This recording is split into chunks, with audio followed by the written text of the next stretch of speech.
I'm Julianne DeLynn Hatton, and you're listening to Faith and Reason on the Mormon Faircast. This series will discuss the prophet Joseph Smith and the authenticity of the gospel he restored. I'll be speaking with Michael R. Ash, author of the book of Faith and Reason, 80 Evidences Supporting the Prophet Joseph Smith. Welcome, Michael Ash. Hi, Julianne. This should be a Halloween episode, right? Yeah, it's kind of a creepy one. I like the word you use, disarming Ammon. Yeah, it's an interesting topic. I guess as a boy growing up and loving zombies and stuff like that, and my grandson's kind of the same way, I find this one very fascinating. So let's begin by paraphrasing what happens in Alma 17.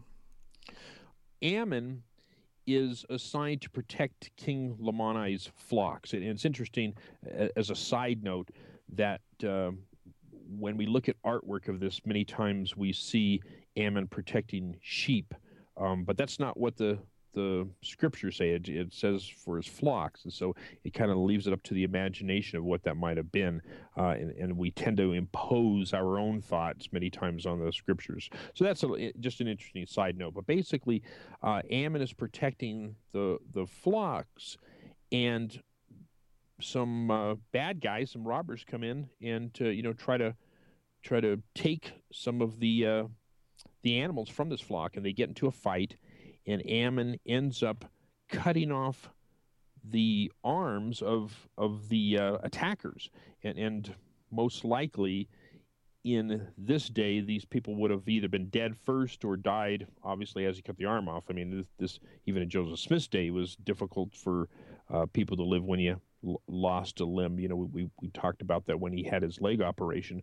But basically, he cut off these arms, and then these arms were brought basically to the king, and that they were shown to see what Ammon had done. Like I said, it's kind of a gruesome story, and it's neat, I guess, from a perspective of just kind of a creepy war story. But we find that in the ancient Near East customs, that this was actually not an uncommon thing. Today, when we hear in the news about ISIS and stuff like that, they cut off the heads of people. Right. But it wasn't, and that's kind of how I usually envision. You think, okay, bad guys are going to cut off the heads. You got the guillotine in France, and of course, beheading Laban even in the Book of Mormon. And so cutting off the arms sounds a little bit less common, but in the ancient Near East, there was a custom to cut off body parts. Sometimes it was arms or hands or feet or whatever, and then they were brought to the general or to the leader as vouchers for rewards or sometimes even mercenary pay. And within the last, I believe, about 30 years or so, Aztec artwork has been noticed that depicts the warriors cutting off the arms of the Spanish soldiers that were caught. And so it actually shows that this is a tradition in ancient America as well. And the Aztecs, they proved their prowess in battle by, showing that they had vanquished their enemy by cutting off their arms, and again allowed special privileges. So there was more to the story than just cutting off the arms because they're fighting against Ammon. There was a reason, obviously, that he did it, because it was to show that he was powerful, that he was a strong man, and that he had taken out all these enemies. And it was done by depicting the actual body parts of those they had slain. So was Ammon a bad guy? No, he wasn't a bad guy. He was in charge of protecting the flocks, which, we have to remember, in the Old West, horse thieves were hanged. And the reason they were hanged here in the United States is because if you lost your horse, that could mean life or death for you, being able to travel, being able to work, being able to plow your fields sometimes and so forth. And in the ancient old world, when you had flocks that were obviously some sort of food source, to lose those could have cost the lives of the people, either the king or the people that were being fed by it or so forth. So it was a very important thing to watch over this, and just like shepherds watch over their sheep, and Ammon watching over these flocks as well. He had to not only protect these animals, but he had to protect his life, because these marauders would likely have killed him to get to those flocks. And so he fought back to save himself, to save the flocks, and then brought those arms to the king afterwards to show that he had accomplished the task that he was entrusted with. So I find it interesting that Joseph would not have seen pictures of Spaniards or anybody else with severed limbs. This was something that kind of came out of the blue. Yeah, again, for decades, people had read this and thought, either gruesome or fictional or whatever they would have thought of it. And then just within, the last few decades, we find that, hey, this is actually an ancient custom, both in the old world and the new world, and there's significance to it. It's not just to make the story a interesting fictional tale to add a little bit of gore to it. That there was a purpose. What did you personally think, Michael, when you kept hitting these coincidences while writing the book of Faith and Reason? The thing that I find fascinating is that they just keep piling up. We've heard sometimes of the term death by 1,000 cuts. I like that.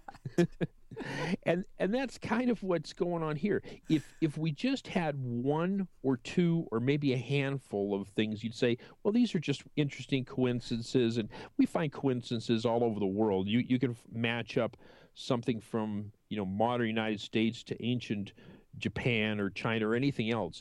But these are more than coincidence.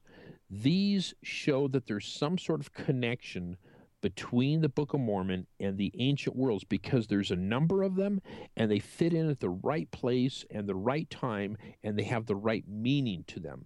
And when we start accumulating more and more of these type of I hate to use the word parallels, but in a sense that's what they are, it suggests that the Book of Mormon is really based on an authentic ancient text. And if that's the case, the only way really to explain how this text came forth is by the story that Joseph Smith himself told. That should be the title of your next book, Death by 1,000 Paper Cuts. I'll co-author that with you, except I'm about half as smart as you are. So as you were writing this book, did you find a mind-blowing coincidence, or is it just one upon another to where the evidences for the Book of Mormon outweighed the questions? Yeah, it's really kind of the accumulation of them. There are some that I find more fascinating than others, and some are stronger than others. And it's always possible that in time, new light may be shed on some that need a little bit of tweaking. But, some of the things that proved very powerful to me are some of the names. We talked about these before: Nephi, Sariah, Pehoran. These are names that are authentic ancient names, even the tie into many times Egyptian, things that Joseph Smith wouldn't have known about. The topic about thieves and robbers that we spoke of earlier, that Joseph Smith doesn't get these mixed up, that they are used correctly for meaning different types of bad guys. One that really is extremely impressive to me is Nahom, where the Lehites came down this trail and they buried Ishmael at a place that was called Nahom. And critics always ask for, I show me some sort of archaeological evidence for the Book of Mormon. There it is. Mm-hmm. Right there it is. Now, it's in the old world, but nevertheless, it fits exactly the right place, the right time, the right name, and the right connection to another place, because they turned at Nahom, and we find that the actual trail turned at Nahom and led to an area that was bountiful along the sea, which we find again in the ancient old world. So it's this convergence of evidence that makes it powerful, and I just can't see how these things can be brushed aside. I mean, obviously, we can't know that the Book of Mormon is true without a spiritual witness, but I think that there's enough intellectual and secular evidences that at least would make somebody take these books seriously and have some consideration for the possibility that it might be true. Do you feel that there will be more coincidences in the future? Yes. I think not only that more evidence will come forth, but that we will gain a greater understanding of some of the things that are in the Book of Mormon, so that we'll help to understand those in light of evidence that's maybe already out there. Sometimes, like I said, when we think of towers, when we think of tents, we put, scholars call this eisegesis, where we put our own thoughts into the text. When we hear of Mary and Joseph going to an inn, can't find room for the inn when they're about to have the baby Jesus, right away we think of hotels and stuff. But that's obviously not what was going on. And it's not unusual. In fact, it's part of how people think to plug in their own thoughts into a text when they don't understand it. And as scholarship increases, we're going to be able to find ways to understand these texts more in an ancient light. And I think that will help reveal evidences that are already floating around out there that we just hadn't connected before. Thank you, Michael Ash. Thank you, Julianne. Thanks for listening to Faith and Reason on the Mormon Faircast. I'm your host, Julianne DeLynn Hatton, inviting you to keep the faith. Michael R. Ash is the author of the book Shaken Faith Syndrome, Strengthening One's Testimony in the Face of Criticism and Doubt, as well as the book of Faith and Reason, 80 Evidences Supporting the Prophet Joseph Smith.